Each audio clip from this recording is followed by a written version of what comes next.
Good afternoon, everyone. আপুনি জানেনে যেতিয়া আমাৰ কাউন্ট্ৰিত টকা নাছিলে সেই সময়ত কেনেকৈ তেওঁলোকে চলিছিল কেনেকৈ তেওঁলোকে ট্ৰানজেকশ্যন কৰিছিল চ' সেই চিষ্টেমটোৰ নামে হৈছে বাৰ্টাৰ চিষ্টেম য়েছ আজি আমি ডিছকাছ কৰিম এটা শ্বৰ্ট ভিডিঅ'ৰ জৰিয়তে যে বাৰ্টাৰ চিষ্টেম কি হয় অৰ্থাৎ আমাৰ বিনিময় প্ৰথা মানে কি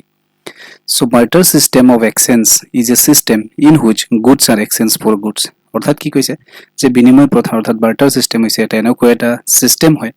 য'ত আমাৰ কি কৰা হৈছিল যে গুডছৰ সলনি অৰ্থাৎ গুডছসমূহক এক্সচেঞ্জ কৰা হৈছিল যেনেকুৱা এটা এক্সাম্পলৰ জৰিয়তে আমি ট্ৰাই কৰোঁ বুজাৰ কাৰণে ৰোহিত এজন ব্যক্তি হয় যিয়ে কি কৰে ৰাইচ প্ৰডিউচ কৰে ধান উৎপাদন কৰে অমিত আন এজন ব্যক্তি হয় যিয়ে প্ৰডিউচ কৰে ক্লথছ অৰ্থাৎ কাপোৰ চ' এতিয়া ৰোহিতৰ কেতিয়াবা কি হ'ব পাৰে যে সি অনলি ৰাইচেৰেতো সি জীৱনটো চলিব নোৱাৰে ডেফিনেটলি তাক কি লাগিব ক্লথ লাগিব চ' তেওঁ কি কৰিব যে এই ৰোহিতে ইয়াৰ পৰা কিছু পৰ্চন এটা এমাউণ্ট লৈ এই ৰাইচ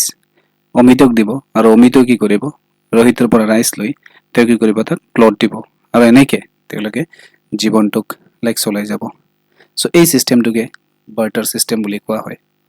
চ' ইয়াতে that one Rohit produce rice and অমিতে produce cloth so' they will exchange the goods this is called actually barter system এই বাৰ্টাৰ চিষ্টেমক it also' called or known as CC economy means commodity for commodity exchange economy বুলি কোৱা হয় CC economy commodity for commodity exchange economy so এনেকুৱা আপডেটৰ বাবে সৰু নলেজৰ বাবে learn with Neil page to follow কৰিব thank you all have a nice day ahead